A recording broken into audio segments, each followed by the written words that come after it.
नमस्कार, SBT news में आपका स्वागत है। पेश है 23 जून बुधवार शाम 5:15 बजे राजस्थान की बड़ी खबरें। कांग्रेस में मुख्यमंत्री अशोक गहलोत और सचिन पायलट खेमों की खींचतान में दोनों ही खेमे रोज एक दूसरे के खिलाफ रणनीतिक चालें चल रही हैं। गहलोत समर्थक 13 निर्दलियों और बसपा से कांग्रेस में आए 6 विधायकों के क्षेत्रों में हारने वाले कांग्रेस उम्मीदवारों ने मोर्चा खोल दिया है। 13 निर्दलियों और 6 बसपा से आने वाले विधायकों के 19 में से 15 उम्मीदवारों ने सोनिया गांधी को चिट्ठी लिखकर मिलने का वक्त मांगा है। चिट्ठी में 15 कांग्रेस उम्मीदवारों के हस्ताक्षर हैं। कांग्रेस के टिकट पर चुनाव लड़ चुके 15 उम्मीदवार सचिन पायलट समर्थक हैं। इन्हें पायलट की सिफारिश पर ही टिकट मिले थे। भाजपा के राष्ट्रीय अध्यक्ष जेपी नड्डा ने आज बीकानेर स्थित कोविड डेडिकेटेड अस्पताल के लिए राहत सामग्रियों से भरे वाहनों को हरी झंडी दिखाकर रवाना किया। नई दिल्ली स्थित पार्टी मुख्यालय पर आयोजित इस कार्यक्रम में केंद्रीय राज्य मंत्री व बीकानेर सांसद अर्जुन राम मेघवाल भी मौजूद रहे। यह कार्यक्रम भारतीय जनसंघ संस्थापक डॉक्टर श्यामा प्रसाद मुखर्जी के बलिदान दिवस के अवसर पर आयोजित किया गया।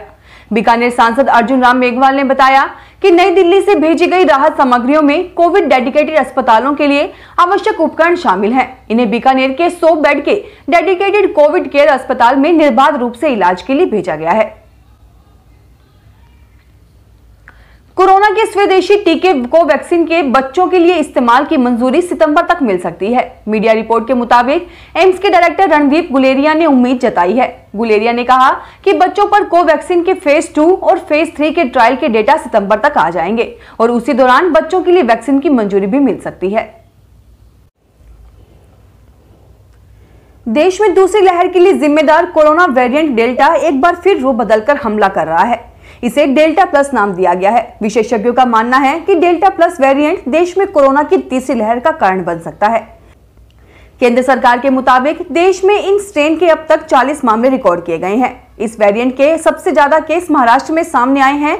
इसके अलावा मध्य प्रदेश और केरल में भी इस स्ट्रेन की पुष्टि हुई है। इन राज्यों को अलर्ट रहने की सलाह दी गई है।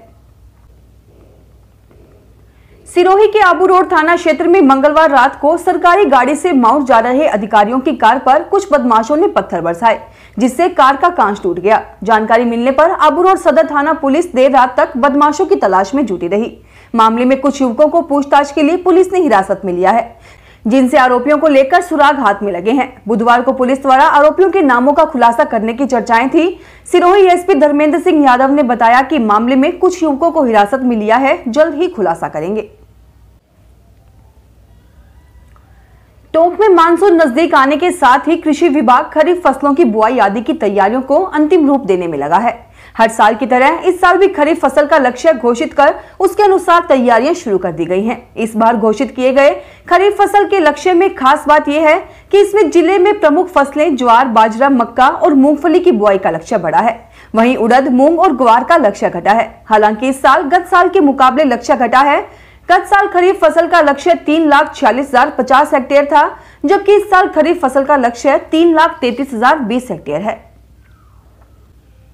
परिस्थितियां अनुकूल नहीं बनने के कारण प्रदेश में दक्षिण पश्चिमी मानसून की रफ्तार सुस्त पड़ गई है। मंगलवार को भी मानसून की उत्तरी सीमा बाड़मेर, भीलवाड़ा और धौलपुर से गुजरी, लेकिन इसका प्रभाव दक्षिणी राजस्थान के कुछ जिलों तक ही सीमित रहा। ऐसे में झमाझम बारिश के लिए अभी इंतजार करना होगा। इधर फिर से गर्मी के तेवर हावी होने से राजधानी जयपुर समेत अन्य जगह पर लोग परेशान हैं। पारा 40 डिग्री के आसपास दर्ज किया गया है। गहलोत सरकार में गुटबाजी और प्रदेश में चल रहे राजनीतिक घमासान से बांसवाड़ा और डूंगरपुर जिले में भी सियासी बाजार गर्म है। मुख्यमंत्री अशोक गहलोत और सचिन पायलट खेमे की जुबानी जंग ने यहां ठंडे में पड़े नेताओं की सत्ता सुख वाली उम्मीदों को जगा दिया है। कांग्रेस विधायक खुद को पार्टी का सिपाही मानते हुए सरकार से अपेक्षा लगाए हुए हैं। इधर बांसवाड़ा जिले में पूर्व कैबिनेट मंत्री महेंद्रजीत सिंह मालविया के एक बार फिर मंत्रिमंडल में शामिल होने जैसी चर्चाओं का बाजार गर्म है। 22,000 की स्कूटी के आप कितने रुपए अधिक दे सकते हैं? जवाब होगा कि 22 की स्कूटी के ज्यादा से ज्यादा 25,000 रुपए दिए जा सकते हैं। लेकिन राजधानी में रहने वाले एक व्यक्ति से स्कूटी बेचने के नाम पर ठग ने 3 लाख रुपए ठग लिए और उसके बाद भी स्कूटी नहीं दी गई। बार बार मूर्ख बनाकर रुपए डलवाता रहा और जब रुपए आना बंद हो गए तो फोन स्विच ऑफ कर दिया। पूरे घटनाक्रम के बारे में आमेर थाने में केस दर्ज करवाया गया है। पुलिस ने बताया कि आमेर क्षेत्र में रहने वाले 53 वर्षीय आबिद हुसैन ठगी का शिकार हुए। एशिया की सबसे बड़ी मानव निर्मित मीठे पानी की झील राजसमंद में भी अब वाटर स्पोर्ट्स एक्टिविटीज की कवायद शुरू हो गई है।